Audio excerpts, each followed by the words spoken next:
Coucou Grégory, allez on va enchaîner, j'ai la chance d'être cette fois-ci avec Grégory Lameau, que je connais, que j'ai déjà vu dans d'autres festivals. Je suis ravi de te recevoir. Grégory, qui a fondé une entreprise qui s'appelle Linné Paysage. C'est un nom qu'on aime bien, Linné, pour un naturaliste comme moi. Linné, pour ceux qui ne sauraient pas, c'est le papa, c'est le père de ce qu'on appelle la systématique, c'est-à-dire cet art, cette science qui consiste à classer le vivant, à le ranger dans une grande armoire. Je le dis avec mes mots. Donc vous, c'est Linné Paysage. Bah, tiens, je commence par une question. Alors on va quand même pitcher ce que fait Linné, puis après je te pose une question, on va dire poétique. La question, c'est en gros, ce que vous faites, c'est que vous faites du mobilier urbain qui a pour vocation, en gros, d'aider le vivant, ce qui est assez rare, et vous faites notamment des lampadaires. Exactement. Extraordinaires, c'est comme ça qu'on s'est connus. Raconte-nous ce que vous faites chez Linné Paysage. Alors, notre mission, renaturation, revégétalisation des milieux urbains. Ok, donc Marc nous parlait du lampadaire. En effet, on a inventé le candélabre. Donc le candélabre. Ouais, c'est rien que ça, t'as vu. Du coup, lampadaire avec des bras qui a la forme d'un arbre, donc biomimétique de l'arbre, et qui va nous permettre d'implanter des arbres là où ce n'est pas possible. Donc petit système racinaire des plantes grimpantes qui recouvrent la structure, donc aucune interaction avec les réseaux souterrains. Un entretien assez léger avec sécateur perche, on fait le tour, en 15 minutes on a nettoyé le fameux arbre, et du coup c'est un arbre à coups légers. Alors, ce candélabre m'a ébloui, c'est le cas de le dire. La première fois que j'ai découvert, en plus je l'ai vu, vous aviez un modèle, ce qui n'est pas le cas ici malheureusement, mais ce candélabre a 1000 autres avantages. Il émet des lumières dans des gammes d'ondes qui sont intéressantes, tu vas nous dire pourquoi.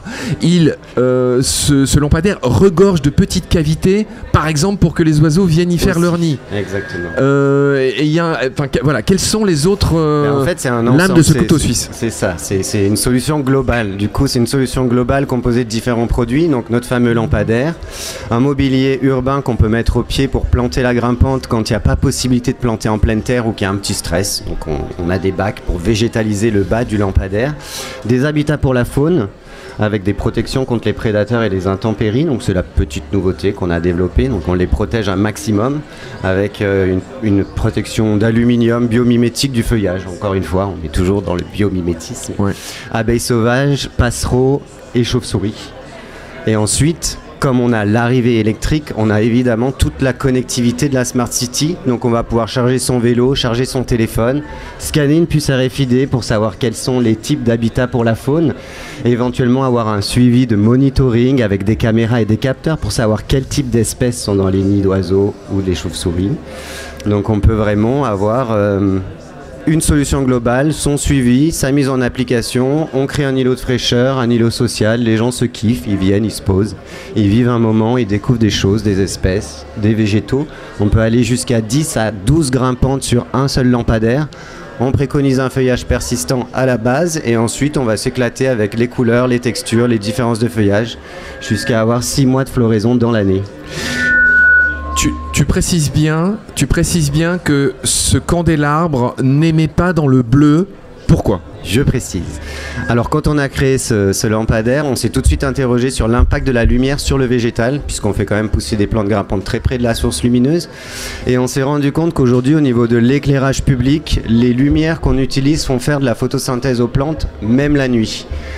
Donc notre petit challenge, ça a été d'inventer une lumière qui est aujourd'hui brevetée mondialement, une innovation française qui a eu la médaille d'or au concours Lépine, qui s'appelle Bionocta.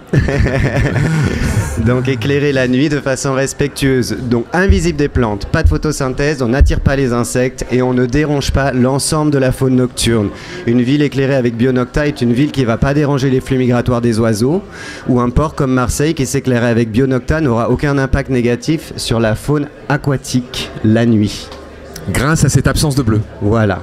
3 longueurs d'onde, du vert, de l'ambre, du rouge orangé, 0 bleu. Recette magique. Ok. Il est temps d'en venir à l'aspect pognonesque, hein, oui. À l'argent que coûte ce fameux candélabre. Est-ce qu'il est abordable pour celles et ceux qui seraient intéressés? Explique-nous. Non, il est pas du tout. Comment vous êtes abordable ou moins Nous, notre grande chance, c'est d'être en partenariat avec Valmont, le leader mondial du mobilier d'éclairage. Donc avec un outil industriel conséquent qui nous permet d'avoir des prix ultra compétitifs sur un design qui est, on va dire, une petite bijouterie avec beaucoup d'accastillage, des câbles, des pièces métalliques. Non, alors ne perds pas ton film, mais tu as dit Valmont et ça m'a fait sourire parce que Valmont c'est le personnage principal des Lésions dangereuses. C'est juste. C'est forcément ça. Oui, bref, pardon, excuse-moi, c'est mon mauvais esprit de journaliste, pardon. Du coup, on est très compétitif au niveau du prix. On va dire que ça coûte un tout petit peu plus cher qu'un lampadaire classique. Évidemment, c'est un arbre. Donc, donne-nous une idée de prix. On mutualise sur un 6 mètres. On va être aux alentours de 2300 € l'unité. Okay. Ce qui finalement n'est pas très cher. Mais un lampadaire, ça vaut combien? C'est une question qu'on se pose pas assez souvent. Un lampadaire, ça dépend. Parce qu'on est toujours sur la problématique. Est-ce qu'il vient de Chine? Est-ce qu'il est fabriqué un vieux lampadaire d'autoroute classique? On va être sur 1000 €, je pense, à peu près. Combien? 1000 € le tube. Après, on va compter 500 € pour la lanterne parce que les deux choses sont pas fabriquées par les mêmes personnes en général. Nous, on est assembliers, donc on fabrique tout. On a notre lanterne, notre lampadaire. Mais notre lumière, par contre, elle s'adapte à toutes les sources lumineuses du monde. Donc nos concurrents deviennent nos partenaires. Ok. Greg, je sais pas combien de temps il nous reste. Quelques minutes. 3 bonnes minutes. Greg, quelle est la question qu'on te pose tout le temps et qui t'énerve, qui t'agace, concernant, bien sûr, ce candélabre? Ah, est-ce que les plantes vont pousser? C'est une vraie question. Est-ce qu'on a besoin de les arroser? Ça, c'est la deuxième question qui arrive assez rapidement. Mais réponds à ces questions. Moi, j'y réponds gentiment. Je dis, il y a quand même 2 ans, il faut un peu les bichonner. Hein. Il faut qu'elles s'enracinent, qu'elles se mettent en place. Et puis, au bout de 2 ans, 2 ans et demi, on réduit jusqu'à ce que, si la plante est en pleine terre, elle s'autosuffise avec ce qu'elle va trouver dans le substrat. Si elle n'est pas en pleine terre, mais dans un bac, on va devoir quand même un petit peu l'aider avec des solutions rétentrices d'eau. Parce que c'est la critique que j'entreverrais. C'est-à-dire, si c'est ensemble, parce qu'on comprend bien que c'est pas que quelque chose de technique, qu'il y a du vivant dedans, on pressent que ça nécessiterait beaucoup d'entretien et ça coûte cher. Non, donc c'est pas tant que ça. C'est pas tant que ça. Au final, les plantes, on doit les arroser. Alors, on est sur la problématique des îlots de chaleur, comme le disait le monsieur, donc j'ai pas retenu le nom juste avant moi.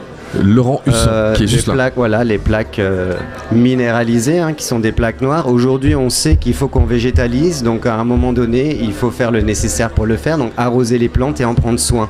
C'est un entretien, mais le candélabre coûte, je peux dire, à peu près 10 fois moins cher, voire 15 fois moins cher en entretien qu'un arbre.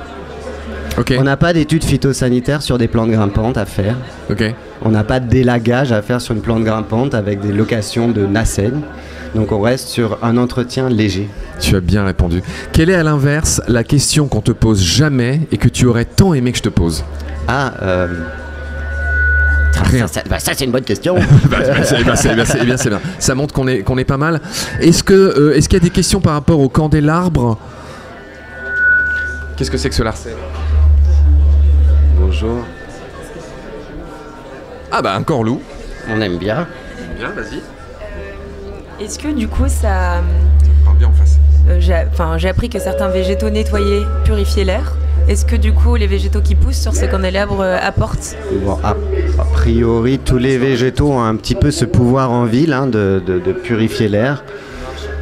L'entremêlement des lianes, des plantes grimpantes font qu'on a une densité de végétal et une quantité de feuilles beaucoup plus conséquente qu'un arbre. Donc oui, en effet, ça peut faire son rôle de nettoyer comme d'apporter de la fraîcheur. Après, c'est la plante nous fait respirer, la plante respire. Bah ok. Est-ce que sa réponse te satisfait? Oui, carrément. Est-ce qu'on doit rendre l'antenne? Ah, on a encore 2 minutes. Bah, est-ce qu'on a fait le tour? On a fait le tour. Moi, venez voir sur le stand. On peut aussi respirer. On a des maquettes, des lampadaires, on a plein de choses sur notre petit stand. Il est où votre stand? Il est juste tout droit sur la gauche là-bas et quand vous traversez le petit passage à droite. J'invite toutes celles et ceux qui voudront en savoir plus. Alors c'est vrai que c'est un peu désagréable de parler pendant les annonces. Donc on va finir. Grand merci Grégory de merci à vous l'INE. J'ai oublié le deuxième nom. De l'INE Paysage, pardon. Tous ceux qui souhaitent aller s'entretenir avec Greg et son équipe, ils sont là-bas. Merci pour votre attention. Moi j'en ai fini. Je vais céder le terrain.